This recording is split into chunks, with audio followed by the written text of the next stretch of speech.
Welcome back, adventurers, to Beyond Passports. This episode, we're going to be talking about 7 countries that Canada has just announced travel advisories to. Now, these countries are mostly in the Caribbean, and they do stem from issues such as organized crime, gang violence, as well as just fuel shortages and ongoing power outages. So, if you plan to travel to any of these countries, make sure you go to the travel advisory site for your country and just make sure that everything's all checked out and it's okay.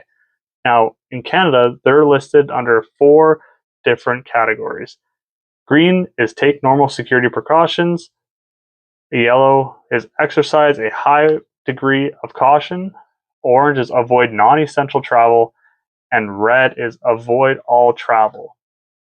And of course, the countries we're going to be talking about today are Mexico, Cuba, Jamaica, Bahamas, Dominican Republic, Costa Rica, and Belize.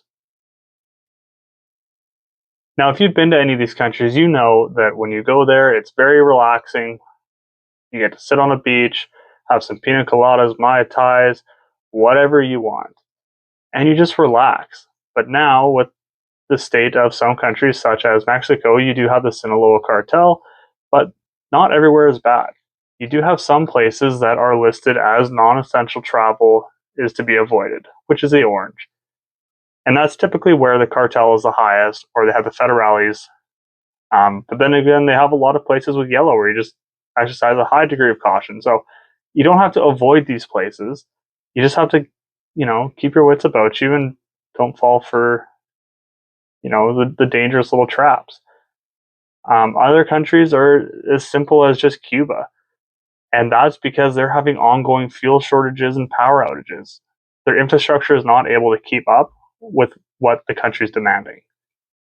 And it's not all bad either. Like, there's not a whole lot of crime there. Like, there's crime, but they're not, going to be capturing you and things like that, kind of like the cartel may do. Other places is like Belize. And that's just strictly because they have a very, very high crime rate that they just can't seem to figure out right now. So if you plan on going to any of these countries, make sure to check the travel advisory for your country. Of course, me as a Canadian, I'll make sure to put the Canadian travel advisory link in the description below. Make sure to like the video if you like this type of content and to stay informed about travel around the world, especially as a Canadian.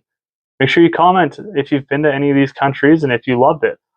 I went to Cuba years ago, almost 10 years ago now, and I absolutely loved it. I recommend it to everybody. You get to see all the old cars. They put brand new engines in there. They really soup them up.